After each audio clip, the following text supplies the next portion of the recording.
Today I'll share quick tips on how to set up effective Google Ads for your local business. Number 1. Target the right keyword. Targeting the right keywords is crucial for your business's success online. Choose relevant and high converting keywords that resonate with your target audience. Number 2. Set specific location.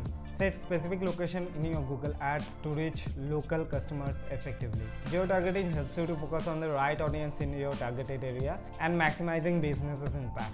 Number 3. Compelling ad copy. Write compelling ad copy that resonates with your local audience. Use clear benefits, strong call to action, and encourage them to click on your ad and convert. Highlight your unique selling points and make your local business to stand out from the competition. It's that easy. By following these tips, you will be able to reach your target audience and grow your business. If you find these tips helpful, don't forget to like, comment, subscribe to this channel. Thanks for watching. Catch you guys in the next one.